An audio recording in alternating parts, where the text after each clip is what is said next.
같이 기도함으로 새벽기도 시작하겠습니다. 하나님의 말씀을 마음 가운데 새기기 원합니다.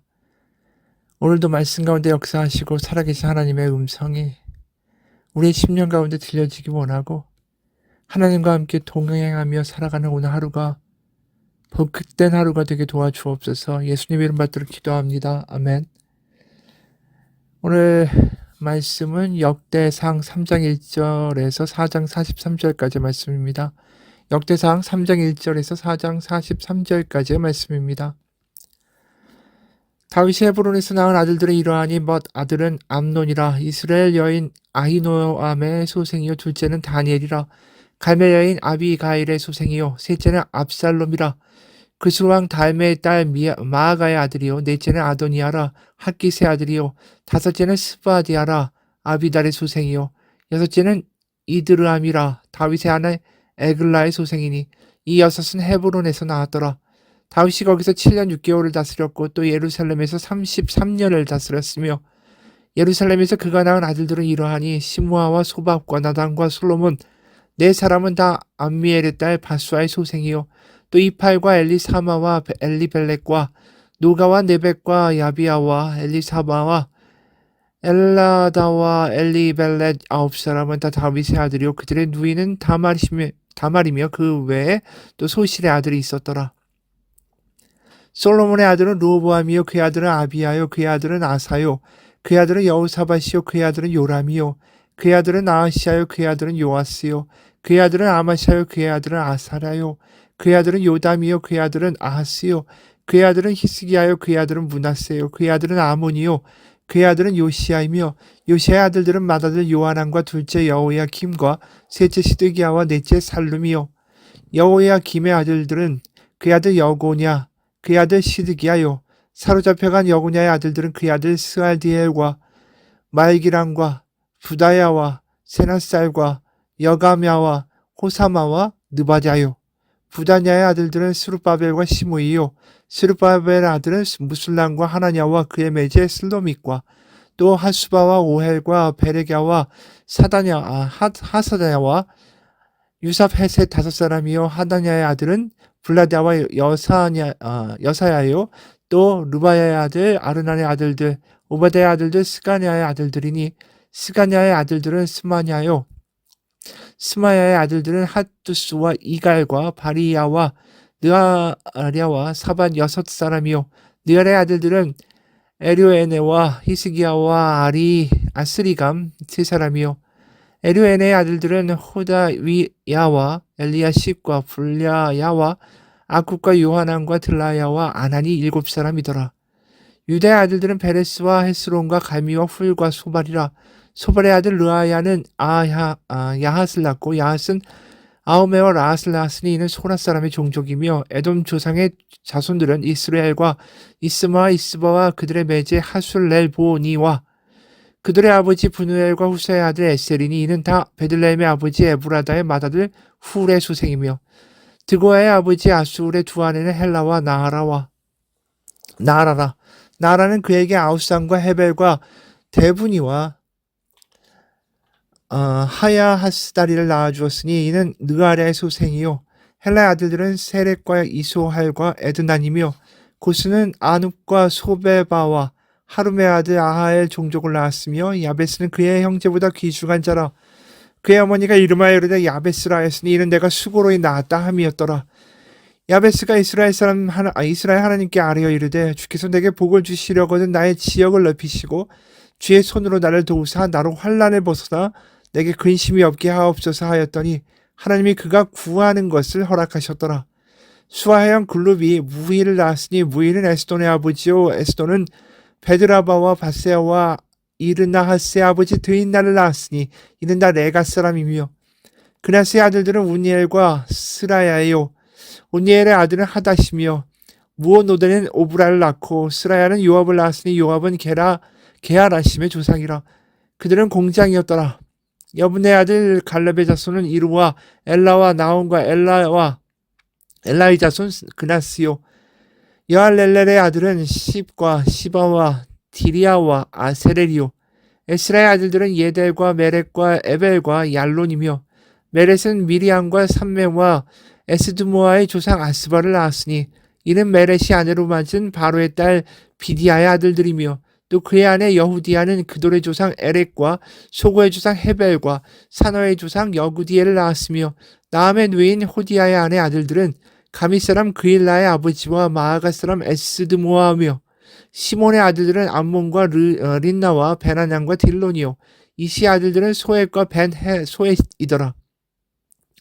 유다의 아들 셀라의 자손은 레가의 아버지 에르와 마레사의 아버지 라하다와 세마포 짜는 자의 집 곧 아스베아의 집 종족과 또 요긴과 고세바 사람들과 요아스와 모압을 다스리던 사랍과 야수비 네헤미니 이는 다 옛 기록에 의존한 것이라.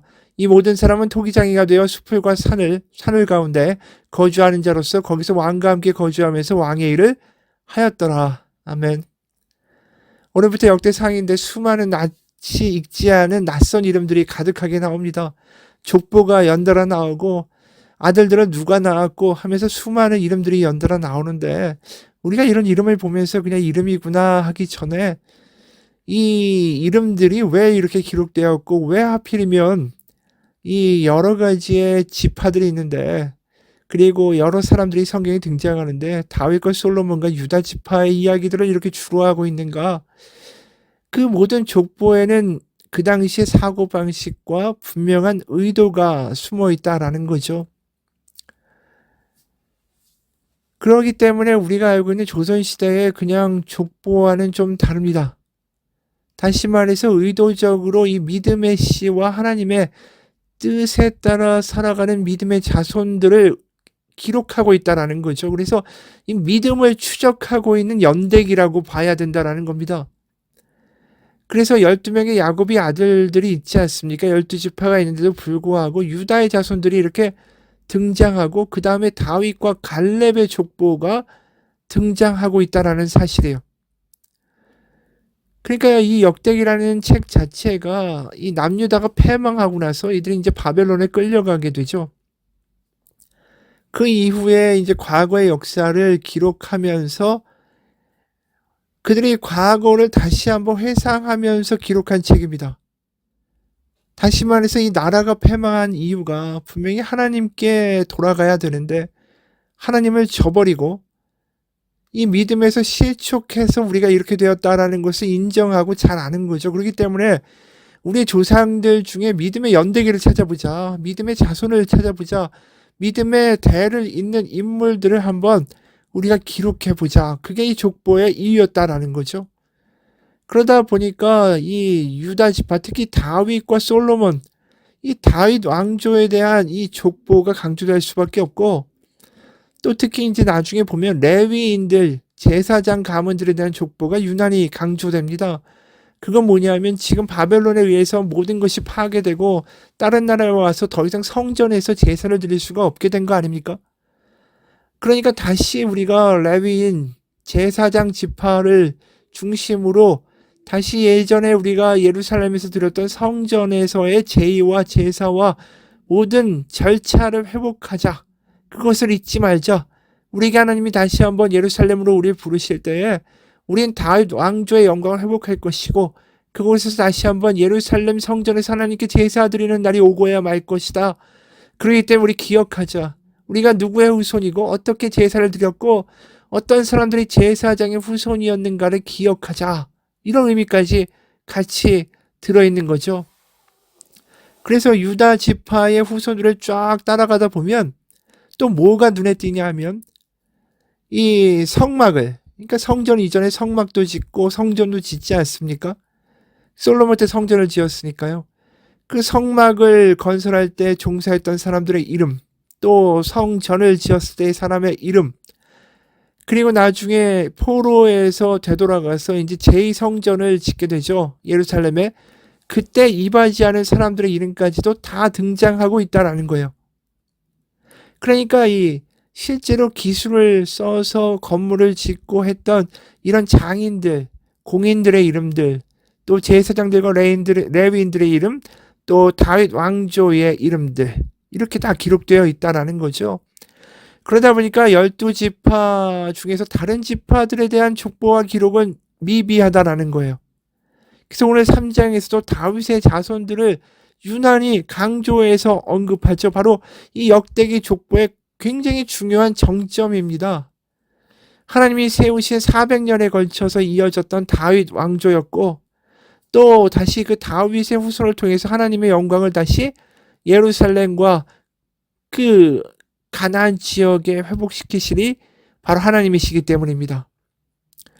그래서 이 다른 이들을 소개할 때하고는 달리 다윗의 아내들과 다윗의 자식들은 굉장히 자세하게 기술을 하죠. 그래서 헤브론, 남유다의 그 수도였죠. 거기서 6명의 아내와 또 아들을 낳았는데 거기에 이제 출신 지역과 아내 이름까지도 다 자세하게 기록하고 있다라는 거죠. 그래서 오늘 1절에 다윗이 헤브론에서 낳은 아들들은 이러하니 하면서 맏아들은 암논이다. 거기서 끝나는 게 아니에요. 이스라엘 여인 아히노암의 소생이요. 둘째는 다니엘이라 갈멜 여인 아비가엘의 소생이요. 셋째는 압살롬이라 그스루왕 달메의 딸 마아가의 아들이요. 넷째는 아도니아라 학기스의 아들이요. 이렇게 기록하고 그 뒤에 5절부터는 예루살렘에서 그가 낳은 아들들은 이러하니 하면서 시므아와 소박과 나단과 솔로몬 네 사람은 다 암미엘의 딸 바수아의 소생이요. 또 이팔과 엘리사마와 엘리벨렉과 노가 네벡과 야비야와 엘리사마와 엘라다와 엘리벨렉 9사람은 다 다윗의 아들이요. 그들의 누이는 다말이며 그 외에 또 소실의 아들 있었다. 이렇게 기록하는 거예요. 여기에 나와 있는 아들들의 이름만 19명입니다. 그 외에 소실에게서 얻은 아들들은 기록이 되어 있지 않죠. 그러니까 굉장히 많은 자손을 둔 거예요. 그리고 그 자손 중에 솔로몬이 등극하게 되고 그 다음부터는 이제 솔로몬의 아들들 중에 왕이 된 아들들의 이름만이 나열됩니다.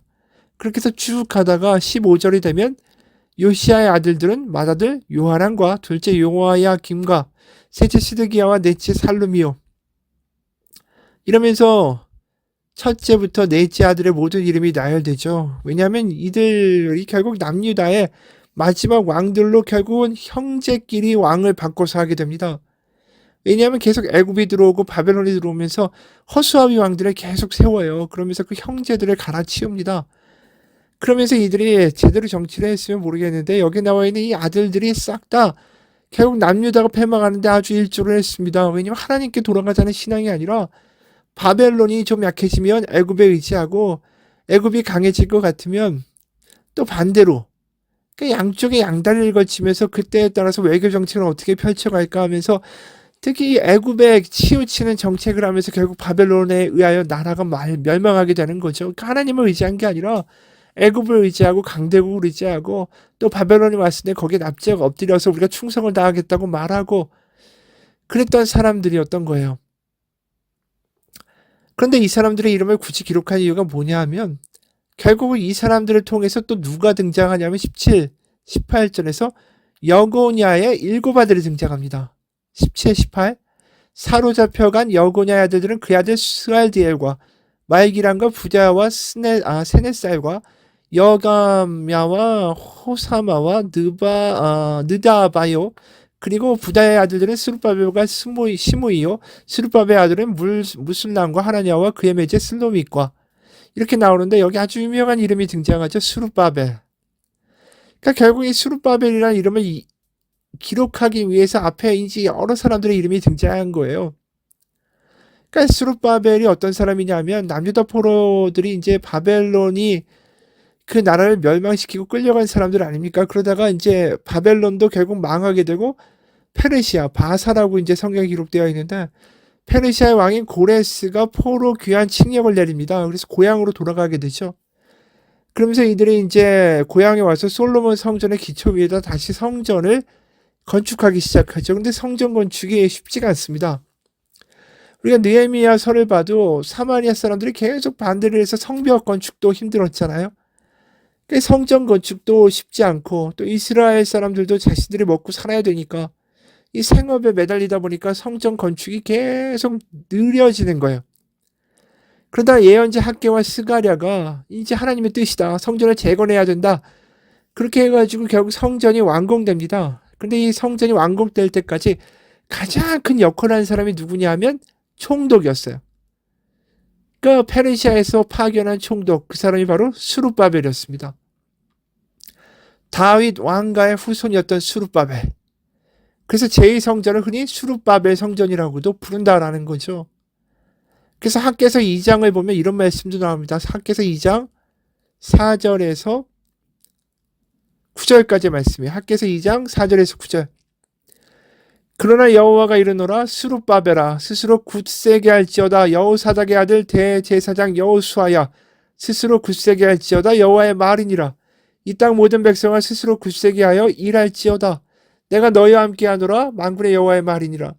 너희가 애굽에서 나올 때에 내가 너희와 언약한 말과 나의 영이 계속하여 너희 가운데 머물러 있나니 너희는 두려워하지 말지어다. 만군의 여호와가 이같이 말하노라.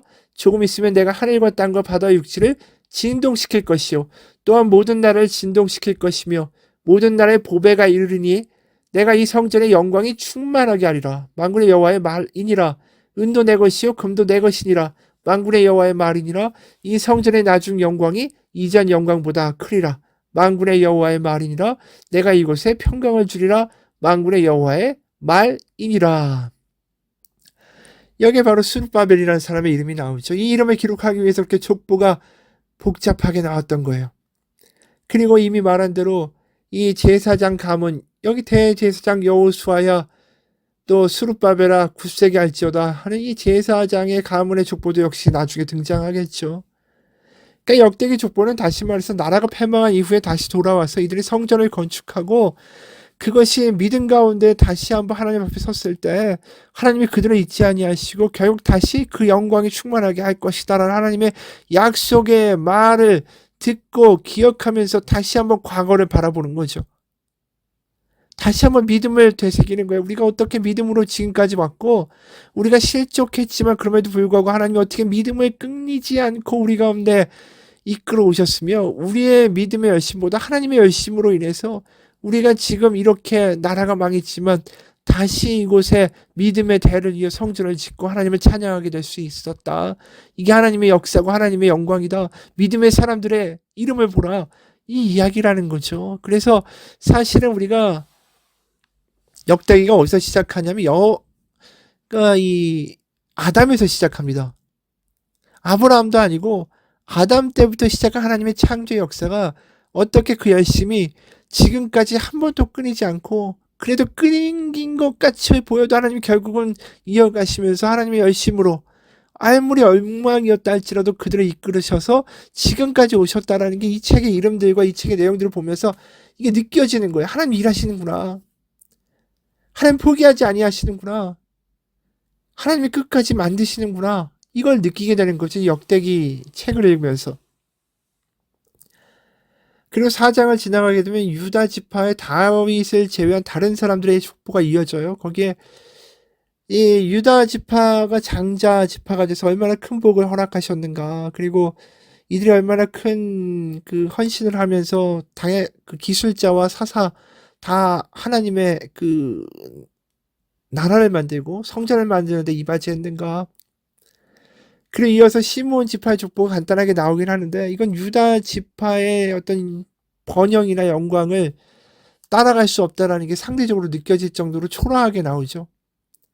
그 27절을 보면 시므에게는 아들 16과 딸 6이 있으나 그의 형제에게는 자녀가 몇이 못 되니 그들의 온 종족이 유다 자손처럼 번성하지 못하였더라. 그러니까 이 유다 지파와 이 다윗의 가문과 대조돼서 굉장히 초라하게 나오는 거죠. 사실은 이러한 모든 것들이 야곱의 유언대로 된 거예요.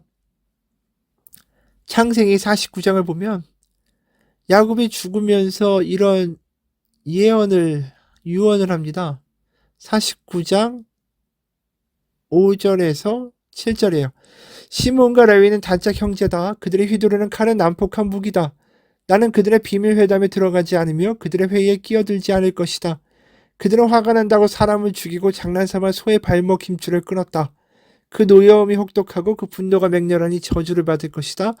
그들은 야곱 자손 사이에 분산시키고 이스라엘 백성 사이에 흩어버릴 것이다. 실제로 역대기에서 그렇게 돼버린 거예요. 그 결론을 보여주는 거죠. 유다 지파에 비하면 아주 의미가 없을 정도로 흩어져서 미약한 지파가 됐죠. 하지만 없어지진 않았어요. 그래도 유지는 되고 있는 거죠. 하나님이 그들을 아예 저버리지 않으셨으니까. 38절을 보면 여기 기록된 것들은 그들의 종족과 그들의 가문의 지도자들의 이름이라 그들이 매우 번성한지라 흩어지긴 했지만 죽진 않았다라는 거죠. 그래서 41절부터 43절에도 이렇게 나옵니다. 이 명단에 기록된 사람들이 유다왕 히스기야 때에 가서 그들의 장막을 쳐서 무찌르고 거기에 있는 모음님 사람을 쳐서 진멸하고 대신하여 오늘까지 거기에 살고 있으니 이는 그들의 양떼를 먹일 목장이 거기에 있음이며 또 시므온 자손 중에 500명이 이시 아들 블라다와 느아랴와 르바야와 우시엘을 두목으로 삼고 세일산으로 가서 피신하여 살아남은 아말렉 사람을 치고 오늘까지 거기에 거주하고 있더라. 그러니까 이들이 굉장히 흩어져 있고 미약해 있지만 그래도 하나님 은혜 가운데 여전히 살아있고 존재하고 있다. 이렇게 기록하고 있는 거죠. 우리가 역대기를 읽으면서 뭘 느끼게 되냐면 하나님이 굉장히 하나님의 열심을 가지고 이 민족을 이끌어 가셨다. 아담 때부터 이 바벨론 포로까지 하나님의 역사와 일하심은 쉬지 않는다. 실수도 있고 허물도 있지만 또 죄가 없는 사람은 없지만 하나님은 그 열심을 가지고 그들을 버리지 않으셨다. 그러면서 이 역대기의 기자는 과거를 돌아보면서 하고 싶은 말 하나예요. 사실은 하나님의 은혜였다. 하나님을 잊지 않고 그래도 하나님 살아계시다고 그 믿음 가운데 살아온 자들을 하나님 저버리시지 않고 죄와 허물이 있어도 하나님은 결국 은혜를 베푸셔서 오늘 이 자리까지 우리를 이끌어 오셨다. 그걸 회고하는 고백이고 간증이 역대기인 거죠. 여러분, 우리도 우리 인생을 돌아보면서 참 허물도 많고 욕심도 많았고 질투도 많았고 믿음도 흔들거렸고 하나님께 삐지기도 했고 실망하기도 했고 하지만 그래도 지금 이 자리까지 있게 하셨고 다시 돌아와서 그래도 하나님밖에 없습니다라고 고백할 때 우리를 저버리지 않고 우리 가운데 그래 내 아들아 그래 내 딸아 이렇게 말해주신 하나님이 계시다는 거 그게 은혜인 거고 역대기의 기자가 포로가 되고 나라가 다 엉망이어서 우상숭배하다가 돌아와서 다시 하나님 앞에 깨어져서 하나님이 하셨다라고 고백할 때 그 고백이 바로 우리의 고백이라고 믿습니다. 같이 기도하겠습니다. 하나님,